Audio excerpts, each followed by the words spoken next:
Hey, welcome back to the show, man.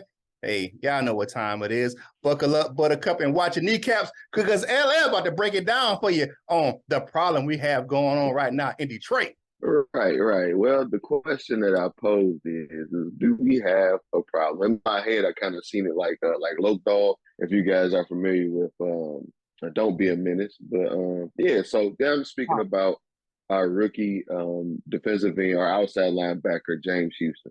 You know, that's his nickname, the problem. We actually got to see him in I didn't even know he started. That was his first start in a very limited play. He had 2 sacks, fumble recovery, 2 tackles. Well, I think all that counts as 2 tackles for loss. But just in very limited play, you know, it's just like, wow, you know, that's pretty nice. And as they say on TV, you know, like a very small sample size, what do we expect from James Houston is the question, I guess. You know, he got the reputation, I guess, as a problem or as a fierce pass rusher in college. I'm gonna just read some of his stats real quick. As a redshirt freshman, he played all 13 games at Florida. As a reserve linebacker, he made 28 tackles, 2 tackles for loss, and 2 forced fumbles, 1 block punt. He had 38 tackles, 6 tackles for loss, and 3.5 sacks in his redshirt sophomore season. He recorded 37 tackles, 3.5 tackles for loss, 1 sack, 1 forced fumble as a redshirt junior. Following the end of that season, he entered the transfer portal. He landed at Jackson State. In his only season at Jackson State, he had 70 tackles, 24.5 tackles for loss, 16.5 sacks, 7 forced fumbles and interceptions, and was named all first team to the SWAC, All Southwestern Athletic Conference. So he, no matter what you want to say, you know, I heard some of the chatter, they was saying that, you know, he was kind of like the big fish in a little pond when he went to Jackson State. It don't matter because you could be the big fish in that little pond and still get pushed around and still not make an impact. And it sounds like he made an immediate impact.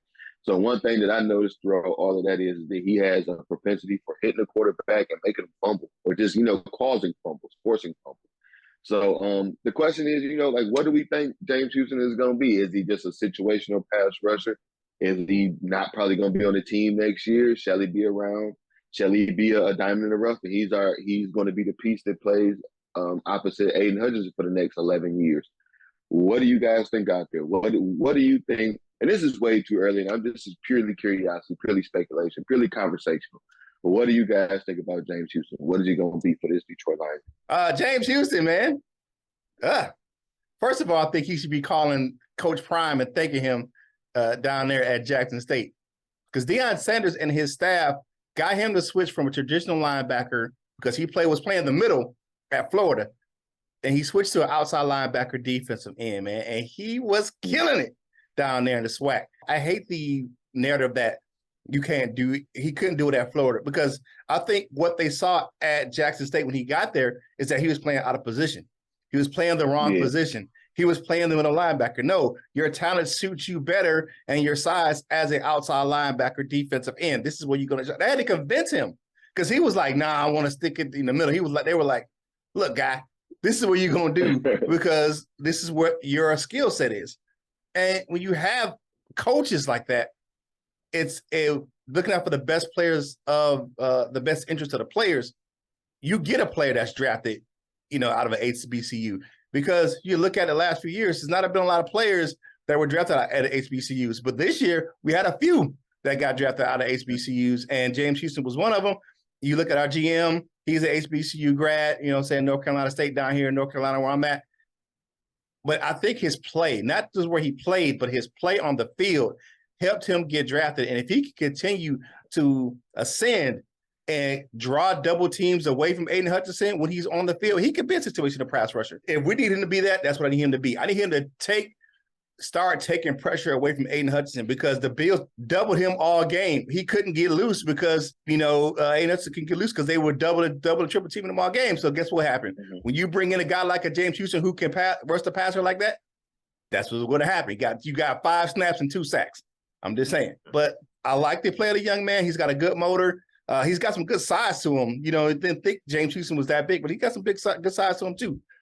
I think he can be a piece. You know what I'm saying? If we continue to develop him, he ain't got to worry about going back to the practice squad. He'll be on the active roster. Oh yeah. James Houston, man, he just is around the ball all all the time. It shows it in from his freshman year in college. He just around the ball. The dude makes plays. Man, there's nothing that you can say about it, man. The guy makes plays, and I don't know, he just has that quality, like, I'm gonna be there. You know what I'm saying? Like, I'm in the picture at all times. If you look at his numbers, even his freshman year, you know, the limited amount of snaps, he always gets fumble recoveries, sacks. Like, he's always that guy. And I think right now he can be a third down situational pass rusher. But you know, in the future, he could be pushing Josh Pascal for some reps, man. You know, you can't deny that guy. You can't keep him off the field. Just like how people felt about Tom Kennedy. They're like, man, if the guy is doing it, then just let him do it. You know what I'm saying? Don't, like, so, man, shout out to James Houston, man, because Houston, we got a problem up in the D, and I'm liking it. Yeah, man, I'm loving the problem. You know what I'm saying? Hey, what's that? We got 9 problems, and James Houston, I'm loving him to be one of them. Hey, to check out the rest of this conversation, make sure you tune on over to the full version of today's Lunchtime Detroit Lions Talk, brought to you by Detroit Lions on the Prowl. It's one video back, so go ahead and click on the full version and check us out right here on your home for Detroit Lions news and rumors.